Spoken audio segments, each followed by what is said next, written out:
Diesel engines, on the other hand, because they don't have a carburetor with a venturi, which is a restriction, it's a built-in restriction in the carburetor, they actually can draw in 100% volume of air. And so they have a full amount of air that can be drawn into the engine, and because of that reason, we can actually run a diesel fuel very, very lean.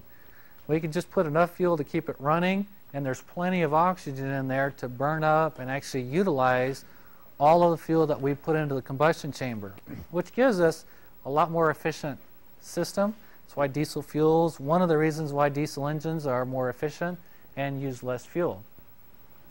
Because they have more oxygen, they're going to burn more completely. They're going to turn that fuel, change the fuel and air more completely into carbon dioxide, which we talked about in our safety class. Not quite as dangerous. It also produces water. So, but this is a lot less dangerous. Because it runs at a lower temperature, it has a more complete burn.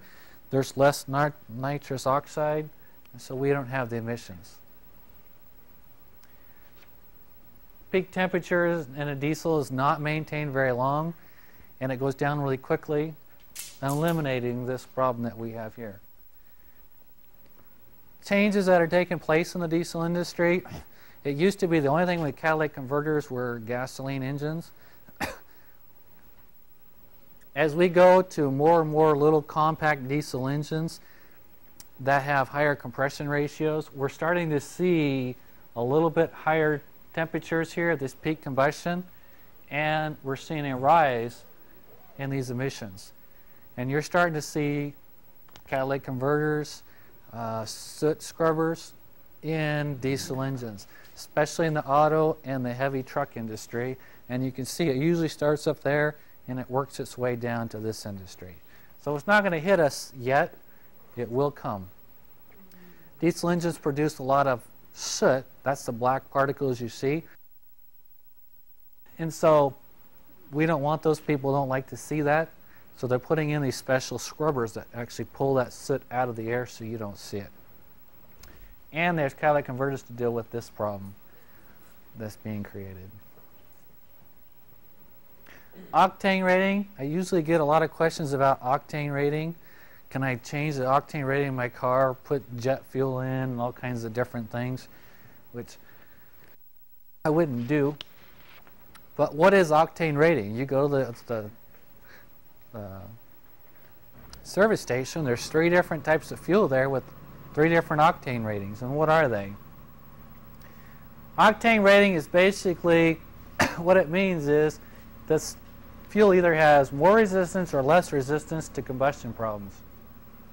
And there's 2 problems that you deal with in a gas engine. One of them is detonation, the other one is pre-ignition. There's a difference between them. Most people confuse the 2 or call both of them the same thing. Detonation is when there's a high enough pressure and temperature to ignite the fuel without a spark. Piston is traveling up, your engine temperature is too high, your compression ratio is really high. As the piston starts to travel up, if you take air and you compress it, it creates heat. That's how a diesel engine works. A diesel engine is it compresses air. It uses that heat of compression to make that air so hot when I throw fuel into it, it auto-ignites immediately. And on a diesel engine, when that piston comes up and compresses it, it'll raise that temperature to 2,500 degrees. That's how hot the air is for a split second. And in that split second, we throw fuel in it and it ignites. You have the same problem with a gas engine. The only difference is to keep it from getting so hot that the fuel ignites, they lower the compression ratio. And in auto industry, or automotive stuff, the compression rate, the highest compression ratio I can have is 16:1. Unless you do special modifications and stuff. 16:1 is the highest ratio I can have without detonation taking place. If you overhaul your engine and you shave the head off and you lower your compression ratio, or increase your compression ratio, I mean, you start having this problem. And the only way to combat it is to change the fuel that you're using and use a higher end fuel. An example of where this might come in, my brother-in-law bought a brand new Honda Accord. And in their manual, they tell you have to run premium unleaded fuel. And he tried to run regular unleaded fuel. Every time he ran on regular unleaded, the car would ping and knock and rattle really bad. Put premium in, and it would run fine. And what happened is the Honda had such high compression ratio, they were peaking it as a new car. It was so close to that line that unless you ran premium, it would actually have detonation, and it's causing damage to his engine. And so he had to run premium unleaded for about 60 or 70,000 miles, and the engine started to wear, the compression ratio lowered, and then he could run cheaper fuel in there.